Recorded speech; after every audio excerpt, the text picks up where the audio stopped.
नमस्कार। एनटिभी कोहलपुर समाचारमा स्वागत छ। म नवीन नेपाली। 60 को दशकमा हो साबिक कर्णालीमा मोटर बाटो पुगेको। सुर्खेतबाट जुम्लासम्मको 232 किलोमिटर छिचोल्न एक दिनले पुग्दैन। अक्रे भिर छिचोल्दै खस्रिएका सडकहरू साँघुरा छन्, जो बर्सातमा प्राय बन्द नै हुन्छन्। राष्ट्रिय सडक सञ्जालबाट हुम्ला जिल्ला अझै पनि टाढा छ। अन्य जिल्लाको दुर्गम भेगको अवस्था पनि फरक छैन। कर्णालीमा भरपर्दो मानिएको हवाई यात्रा पनि यति बेला नागरिक उड्डयन प्राधिकरणको एउटा निर्णयले प्रभावित बनेको छ। कर्णालीका नागरिकको जीवनलाई अकालमै जान दिने कुनै पनि जोखिमलाई नियन्त्रण गर्न सरकारले चासो देखाउन जरुरी छ। आजको समाचारमा निरन्तर जहाज कुर्न बाध्य कर्णालीवासीको दुःख र कपिलवस्तुको बाणगङ्गा क्षेत्रका नागरिकमा रहेको बाढीको त्राससहित देश विदेश र खेलकुदका विविध खबरहरू हुनेछन्। तर सुरुमा प्रमुख समाचार। हवाई उडानको तालिका परिवर्तनले कर्णालीका दुर्गम जिल्लामा नागरिकलाई चरम दुःख, उपचारको अभावमा बिरामीले ज्यानै गुमाउन बाध्य। कपिलवस्तुमा दर्जनौं गाउँ बस्ती वर्षेनी बाढीको चपेटामा बाणगङ्गा नदीको बाँध भत्किएपछि आसपासका स्थानीय डुबानको त्रासमा। गुल्मीका विकास कार्यालय र स्थानीय तहको वार्षिक प्रगतिको समीक्षा, भौतिक पूर्वाधार र सामाजिक विकासमा थप समन्वय जरुरी रहेको निष्कर्ष। चीनमा कोरोना महामारीपछि आर्थिक सुधार सुस्त, बेरोजगारीको तथ्याङ्कले रेकर्ड नै तोड्न थालेपछि तथ्याङ्क सार्वजनिक गर्नमा रोक। र आयोजक अस्ट्रेलियालाई हराउँदै इङ्ल्यान्ड पहिलो पटक फिफा महिला विश्वकप फुटबलको फाइनलमा। उपाधिका लागि अब स्पेनसँग भिड्ने। समाचार अब विस्तारमा। नागरिक उड्डयन प्राधिकरणको निर्णयको कारण कर्णालीको हवाई उडान प्रभावित बनेपछि सयौं नागरिकले दुःख पाएका छन्। प्राधिकरणले मध्याह 12 बजेपछि उडान नगर्ने निर्णय लिएको कारण दुर्गमको उडान प्रभावित भएको छ। असुरक्षित सडक यातायातको भरपर्दो विकल्प मानिने हवाई सेवाबाट नागरिकहरू वञ्चित भएका हुन्। नागरिकलाई आवतजावत गर्न शास्ति मात्र भएको छैन, अत्यावश्यक सामग्री ढुवारीमा समेत समस्या भएको छ। विभिन्न जिल्लामा अत्यावश्यक सामग्रीको अभाव हुन थालेको छ भने बिरामीले उपचार गर्न पाएका छैनन्। विमान कुर्दा हुम्लामा 2 जना बिरामीको मृत्यु समेत भइसकेको छ। स्थानीय अस्पतालले उपचारको लागि नेपालगञ्ज रिफर गरेका बिरामीले जहाज कुर्दै ज्यान गुमाएका हुन्। वर्षैया महासडक अवरुद्ध भएकाले बिरामी लैजान सबैभन्दा बढी समस्या हुने गरेको छ। नेपालगञ्जबाट दैनिक उडान हुने डोल्पाको जुफाल विमानस्थल, हुम्लाको सिमकोट, मुगुको ताल्चा र बाजुरामा पनि उडान बन्द भएको छ। यस्तै कालीकोट र डोल्पाको मसिने चौरमा निर्माण भएको विमानस्थलमा अहिलेसम्म जहाज पुगेको छैन।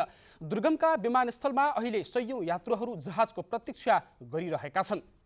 समयमै जहाज नपाउँदा विद्यार्थीहरूको परीक्षा छुटेको छ भने वैदेशिक रोजगारीमा जाने युवाहरू समेत समस्यामा परेका छन्। कर्णालीका जिल्लामा अझै पनि भरपर्दो सडक नभएकाले हवाई मार्गको विकल्प खोजिनु पर्नेमा कर्णालीवासीहरूले माग राख्दै आएका छन्। हुम्लामा सडक सेवा अझै जोडिएको छैन।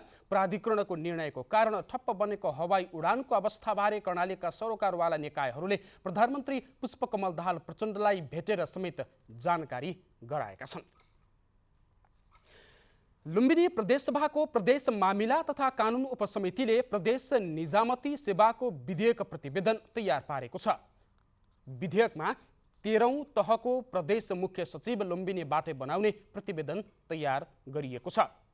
समितिले सरकारका प्रवक्ता तथा गृहमन्त्री सन्तोष कुमार पाण्डेलाई गैराती प्रतिवेदन बुझाएको छ। सरकारले केही सल्लाह सुझाव दिएपछि समितिले अनुमोदन गरेर सदनमा लैजानेछ। उपसमितिका संयोजक भोजप्रसाद श्रेष्ठले संहिताको मूल मर्म अनुसार यही काम गरेका कर्मचारीलाई नै लुम्बिनी प्रदेशको प्रमुख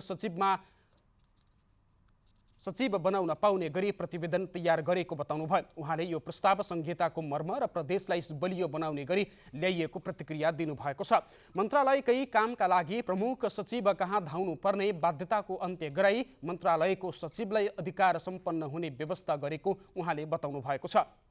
चौथो तहलाई खुला गर्दै हाल 6औं तहका कर्मचारीलाई 5 वर्षसम्म स्तरवृद्धि गर्न ढोका खोलिने र 5 वर्षपछि 70% नयाँ कर्मचारी ल्याइने उल्लेख छ। सरकारलाई प्रतिवेदन बुझाएको र सरकारले केही अध्ययन गरेर सल्लाह सुझाव सहित आएपछि समितिले फेरि पूर्णतया अनुमोदन गरेर विधेयकलाई अगाडि बढाइनेछ। कपिलवस्तुमा वर्षेनी बाढीले सताउँछ। यस वर्ष बाणगङ्गा नदीमा आएको बाढीले यशोधरा गाउँपालिका र महाराजगञ्ज नगरपालिका अन्तर्गतका गाउँ बस्ती छेक्ने बाँध नै भत्काइदिएपछि स्थानीयहरू डुबानको उच्च जोखिममा पुगेका छन्। कपिलवस्तुमा बाढीले वर्षेनी बाँध काटान गर्दा दर्जनौं गाउँ बस्ती उच्च जोखिममा पर्ने गर्दछन्। यस्तै यस वर्ष बाणगङ्गा नदीमा आएको भीषण बाढीले यशोधरा गाउँपालिका र महाराजगञ्ज नगरपालिका अन्तर्गतका गाउँ बस्तीका नदी छेउमा लगाइएको बाँध भत्काएपछि उक्त क्षेत्र डुबानको उच्च जोखिममा रहेका हुन्। कपिलवस्तुको बाणगङ्गा नदी प्रवाह क्षेत्र अन्तर्गत जिल्लाका विभिन्न पालिका जोखिममा रहे तापनि यस वर्ष यशोधरा गाउँपालिकाका मात्रै दर्जन बढी गाउँलाई उच्च जोखिममा पारेको छ। यशोधरा गाउँपालिकाको वडा नम्बर 8 खोरियामा बाणगङ्गा नदीको बाढीले त्यहाँको बाँध भत्काउँदै गएपछि ती गाउँहरू उच्च जोखिममा परेका हुन्। नदीको बहाव बस्तीतर्फ सर्दै गएपछि गाउँ नै बगाउने खतरा बढेको स्थानीयले बताएका छन्। बाढ़ आवत है तो गांव के तरफ बहुत ज़्यादा दबाव करत है। बंधा पड़ा रहा, बंधा काट हो गया है। अब हमरे लोग के जान बड़ी आफत में रहत है। होते कि गाँव बही जाई, बहुत ज़्यादा खतरा में है। नाटे से कर कुछ व्यवस्था करावा जाए, कर रेख देख करे वाला नहीं क्यों है। विगत 4 दशक अघिसम्म पश्चिमतर्फ रहेको नदीको बहाव अहिले गाउँ बस्ती सँगै छेउमा पुगेको छ। नदीको बहाव बस्तीतर्फ च्याप्लिँदै गएपछि नदीले गाउँलाई छुन थालेसँगै अहिले खोरियावासी चिन्तित बनेका छन्। बाँधको पुनर्निर्माण तत्काल नगरिए दर्जन बढी गाउँमा जनधनको ठूलो क्षति हुने देखिएको छ। अहिले वर्षातको समयमा खोरिया गाउँ र हर्दौना क्षेत्रका स्थानीयको निद्रा नै गायब भएको छ। वर्षातमा परेको पानीका कारण उर्लिएर आएको बाढीले आफ्नो बसोबास नै सखाप पारिदिने डरका कारण उनीहरू रातभरि जाग्नु पर्ने अवस्था छ। यस पटक नदीमा आएको बाढीले खोरिया गाउँको पश्चिम दक्षिणमा बनाइएको बाँध भत्काइदिएपछि गाउँलेलाई झन पिरलो थपिएको छ। जब आकाशमा बादल मडलिन थाल्छ उनीहरूमा डर तरासले डेरा जमाउँछ अनि गाउँलेहरू खोला किनारमा आएर बस्ने गर्दछन्। यस स्थानमा वर्षेनी आएको बाढीले धार परिवर्तन गरी घरै छेउमा पुर्याइसकेपछि उनीहरूमा यस्तो तरास बढेको हो। स्थानीयलाई एकातिर बाढी आउँदा घर डुबानमा पर्ने समस्या छँदैछ, सँगसँगै बाढीको सन्तरासले जीवनयापन नै असहज बन्ने हो कि भन्ने चिन्ताले पनि सताएको छ। त्यस क्षेत्रका अधिकांश स्थानीयवासीको घरबास खोलाबारी भए पनि खेतबारी खोलापारी भएकाले समेत नदी कटानले खेतलाई बगर बनाएपछि गाउँलेहरू समस्यामा परेको बताउँछन्। हमन का खेत सब नदी काट में हो गया है। हमन का गाँवों काटी देते, बन्हो कट गया। हमन का बन्हा सही करा दो। हमन का जौन हतौन पुल चाहिए आवे जाए। मल्लाह के परेशानी है, बाढ़ी आवत है तो जौन हतौन चली नहीं पावा जाता है। वर्षातको समयमा तराईका अधिकांश क्षेत्रमा डुबानको समस्याले स्थानीयको निद्रा नै हराउने गर्दछ। नदी कटानबाट बच्न तटबन्ध गरिए तापनि बाढीले सोही तटबन्ध नै भत्काइदिएपछि दीर्घकालीन समाधानको खोजी गरिनु आवश्यक छ। वासुदेव वर्मा, नेपाल टेलिभिजन, लुम्बिनी प्रदेश, कपिलवस्तु। वर्षेनी नदी रोकथाम तथा धार परिवर्तनका लागि सरकारले ठूलो बजेट खर्च गर्छ, तर प्रत्येक वर्षातमा डुबानमा पर्नेको संख्या कम भएको छैन। बाढी डुबानबाट बस्ती जोगाउन स्थानीय तहले कसरी काम गर्नु पर्ला भनेर आज हामीले कपिलवस्तुका केही नागरिकहरूलाई सोधेका छौं। हेरौं आजको आवाजमा।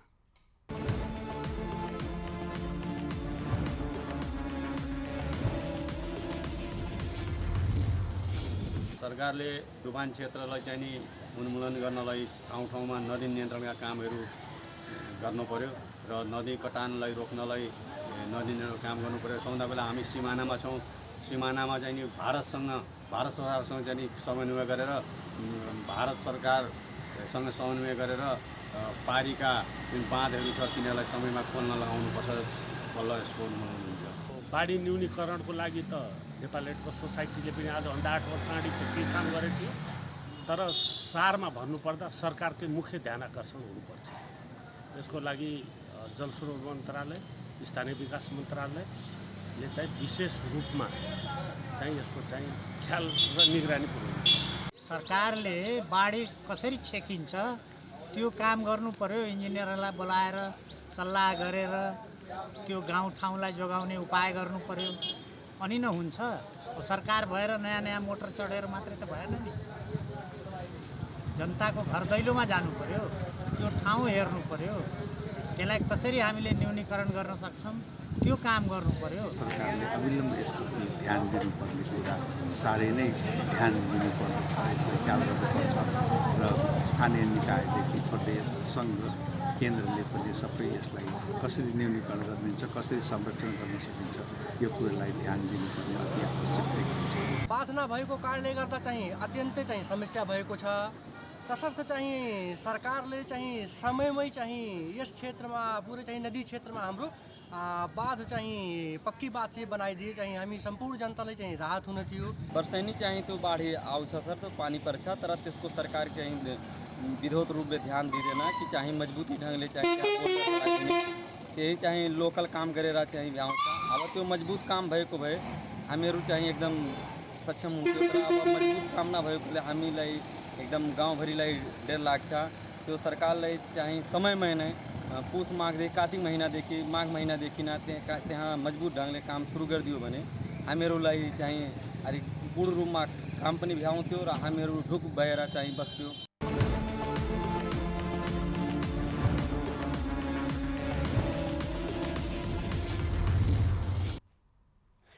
पेट्रोलियम पदार्थको मूल्यमा भएको वृद्धिका कारण सार्वजनिक गाडीको भाडा पनि बढेको छ। यातायात व्यवस्था विभागले अन्तर्प्रदेश सार्वजनिक यातायातमा यात्रुवाहक र मालवाहक गाडीको भाडा दर बढाएको हो। सरकारले तोकेको नयाँ भाडा दर अनुसार अब यात्रुवाहक गाडीको भाडा 4.70% बढेको छ। पहाडी बाटोमा सञ्चालन हुने मालवाहक गाडीको भाडा 6.15% र तराईको बाटोमा सञ्चालन हुने मालवाहक गाडीको भाडा 6.83% बढेको हो। बढेको भाडा दर आजदेखि लागू भएको छ।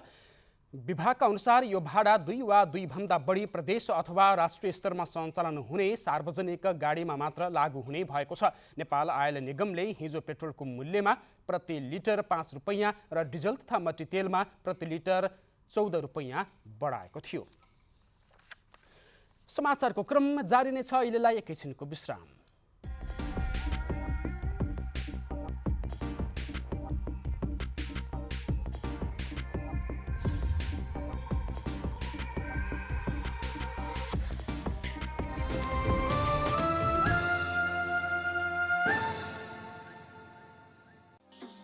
हाम्रो इतिहास, पहिचान र मूल्य मान्यताहरूको प्रतिबिम्ब हो हाम्रो संस्कृति।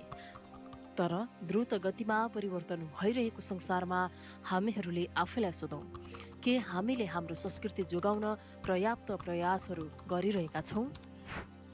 विश्वव्यापीकरण र प्रविधिको विकास सँगसँगै हाम्रो सांस्कृतिक सम्पदा र संस्कृतिहरू बिर्सिने जोखिममा छन्।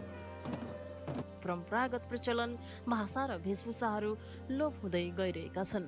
तर आशा छ चाडपर्वहरूदेखि लिएर धार्मिक स्थलहरू र कलाकृतिहरूको संरक्षण गर्न र यसको प्रवर्धन गर्न मानिसहरू एकजुट भइरहेका छन्। हाम्रो संस्कृतिको संरक्षणले हामीलाई हाम्रो विगतलाई सम्मान गर्न मात्र होइन, यसले रचनात्मकतालाई पनि प्रेरित गर्दछ र आर्थिक विकासका लागि पनि आधार हो। हाम्रो सांस्कृतिक सम्पदा एक पुस्तादेखि अर्को पुस्तामा हस्तान्तरण हुने हुँदा यो हामी र हाम्रो प्रयासमा निर्भर छ। आओ आफ्नो पहिचान र संस्कृतिलाई संरक्षण गर्न एकजुट हौँ।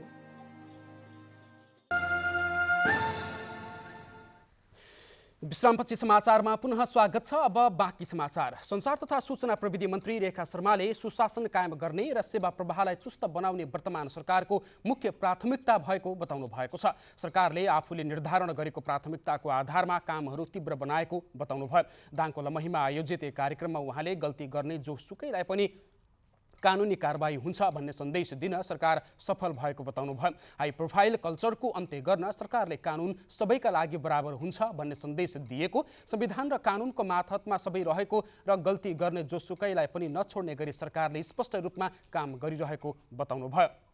केन्द्र, प्रदेश र स्थानीय तहले जनतामा हुर्किँदै गइरहेको निराशालाई हटाउने गरी सुशासन कायम गर्न र सेवा प्रवाहलाई चुस्त बनाउने गरी काम गर्न आग्रह गर्नुभयो। गुल्मीका विकास निर्माणसँग सम्बन्धित कार्यालय र स्थानीय तहहरूले बितेको आर्थिक वर्षको वार्षिक प्रगति समीक्षा गरेका छन्। 2 दिनसम्म जिल्ला सदरमुकाम तमघासमा गरिएको प्रगति समीक्षा जनताको आधारभूत आवश्यकता परिपूर्ति गर्ने र समन्वय गरेर काम गर्ने निष्कर्ष निकालेका छन्।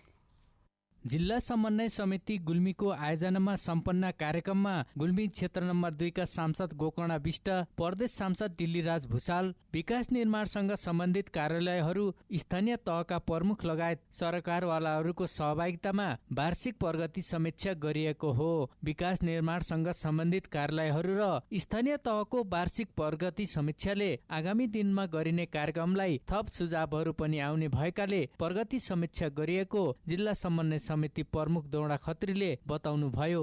हामी सबैको साझा उद्देश्य भनेको गुल्मी जिल्लालाई सुशासनको हिसाबले, विकासको हिसाबले, नागरिकको खुसीको हिसाबले राम्रो गराउनुपर्छ।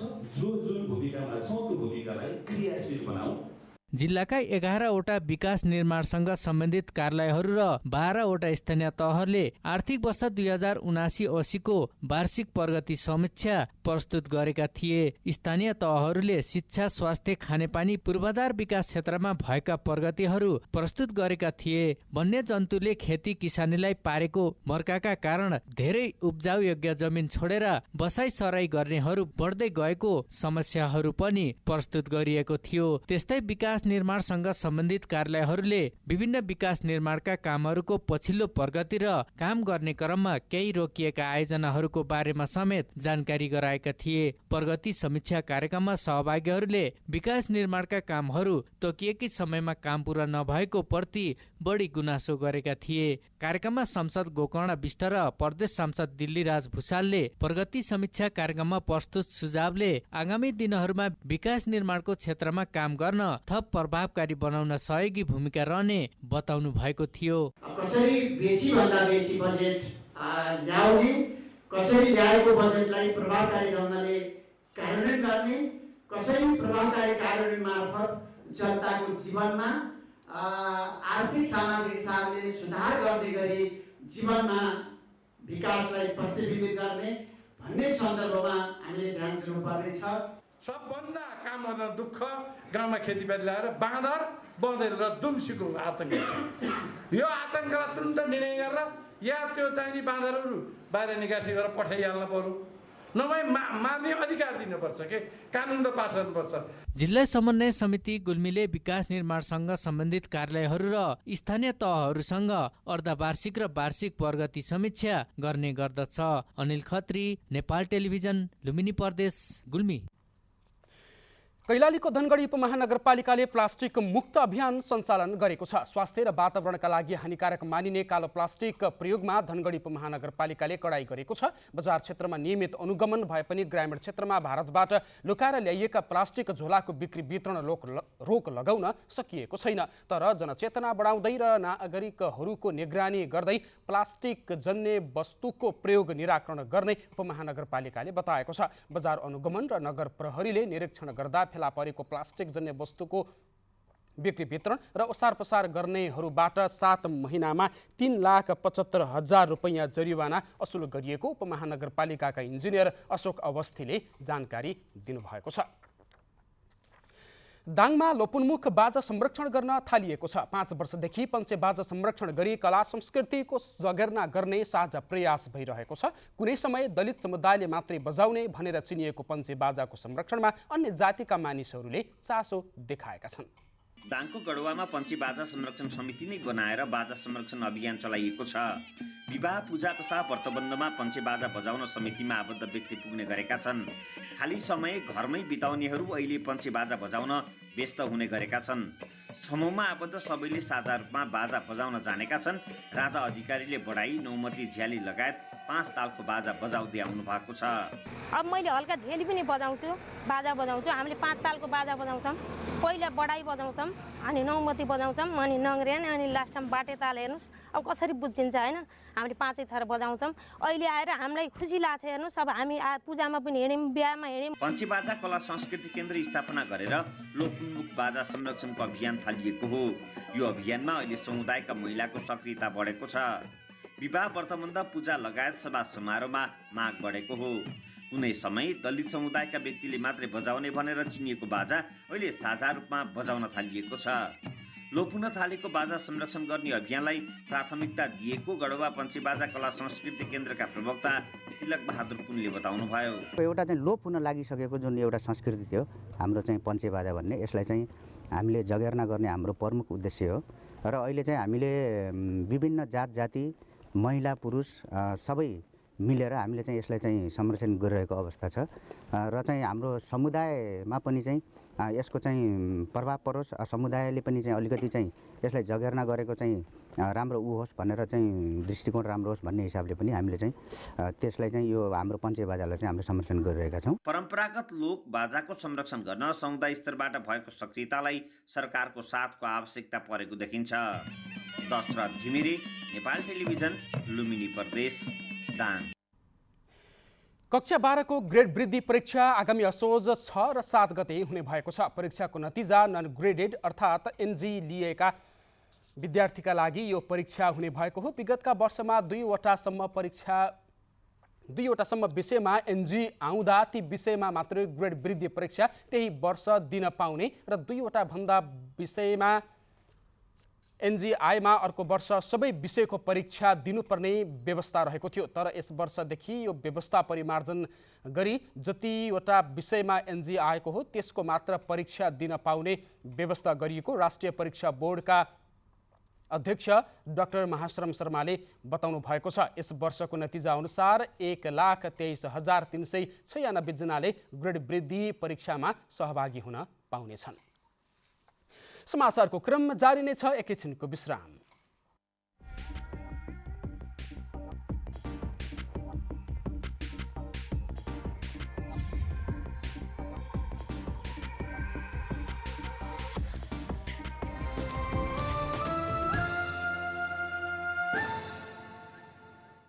तपाईं एनटिभी कोहलपुर हेर्दै हुनुहुन्छ। अब बाँकी समाचार। सुदूरपश्चिम प्रादेशिक आयुर्वेद चिकित्सालयमा विशेषज्ञ चिकित्सकको अभाव भएको छ। धनगढी उपमहानगरपालिका 13 राजपुर स्थित 50 शैय्याको आयुर्वेद चिकित्सालयमा विशेषज्ञ चिकित्सकको अभाव भएको हो। सुदूरपश्चिम प्रदेशका पहाडी र तराईका जिल्लाबाट औषधि उपचार गर्न बिरामीहरू आए पनि सामान्य उपचार गरेर फर्कने गरेका छन्। दीर्घ रोगीहरू आयुर्वेदिक उपचार पद्धतिमा विश्वास गर्ने भए पनि जनशक्ति नहुँदा सेवा प्रभावकारी हुन सकेको छैन। अस्पतालका निमित्त निर्देशक सूर्य उपाध्यायले अस्पतालमा आवश्यक ल्याब उपकरण भए पनि विशेषज्ञ चिकित्सक नहुँदा सेवा दिन नसकिएको बताउनु भएको छ। अब अन्तर्राष्ट्रिय समाचार।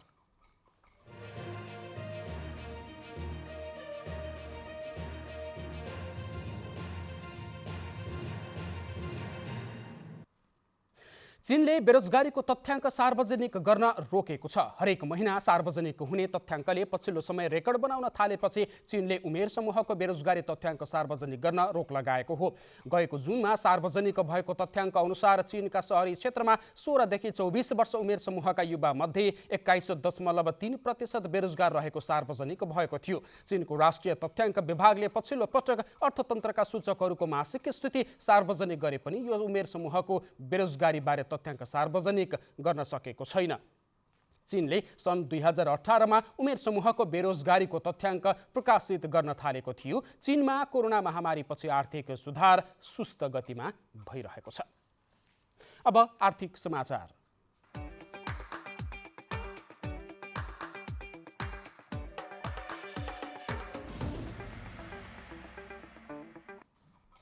शेयर बजार आज पनि राताम्य भएको छ। हिजो 32 अङ्कले घटेको शेयर बजार परिसूचक नेप्से आज 20.31 अङ्कले घटेर 2025.12 बिन्दुमा झरेको छ। आज सबै समूहको शेयर घटेकोमा बिमा, व्यापार, उत्पादन, जलविद्युत समूहको शेयर उच्च अङ्कले ओह्रालो लागेको छ। आज 48,38,000 किता शेयर 1,67,79,00,000 रुपियाँमा कारोबार भएका छन्।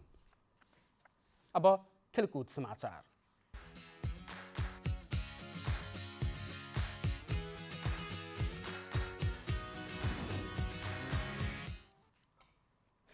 आयोजक अस्ट्रेलियालाई हराउँदै इङ्ल्यान्ड पहिलो पटक फिफा महिला विश्वकप फुटबलको फाइनलमा पाइला टेकेको छ। आज स्टेडियम अस्ट्रेलियामा भएको दोस्रो सेमिफाइनल खेलमा घरेलु टोलीलाई 3-1 को गोलले हराउँदै इङ्ल्यान्ड फाइनलमा पुगेको हो। इङ्ल्यान्डका लागि इला टोनी, लरेन हेम्प र एलिसिया रुसोले गोल गरिन् भने अस्ट्रेलियाका लागि साम केरले 1 गोल फर्काइन्। अब इङ्ल्यान्डले उपाधिका लागि स्पेनसँग अगस्त 20 मा खेल्नेछ। स्पेन हिजो भएको पहिलो सेमिफाइनलमा स्विडेनलाई हराउँदै फाइनलमा प्रवेश गरेको हो। अस्ट्रेलियाले भने तेस्रो स्थानका लागि भोलि स्विडेनसँग खेल्नेछ।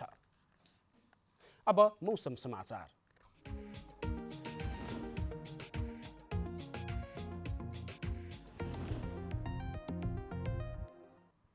देशभर आंशिकदेखि सामान्य बदली भइरहेको छ। आज राति पनि देशभर आंशिकदेखि सामान्य बदली रहनेछ।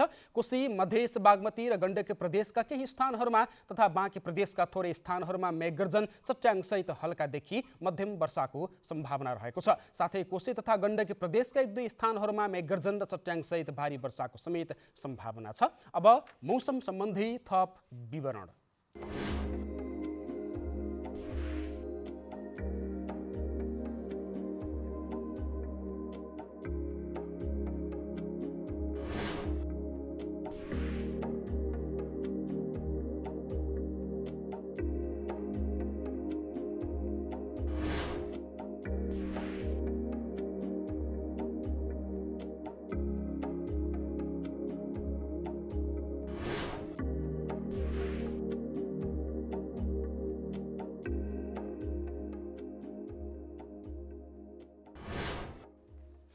समाचारको अन्त्यमा प्रमुख समाचार पुनः एकपटक।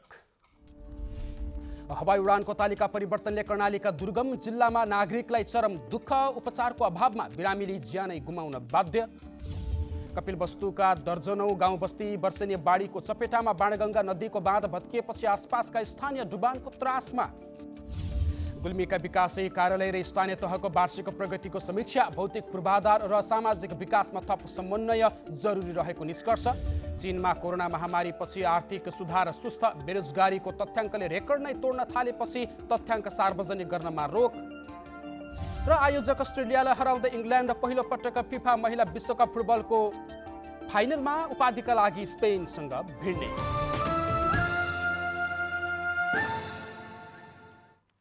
हवस् त अहिलेलाई समाचारको सिलसिला यति नै। बिदा दिनुहोस्। नमस्कार।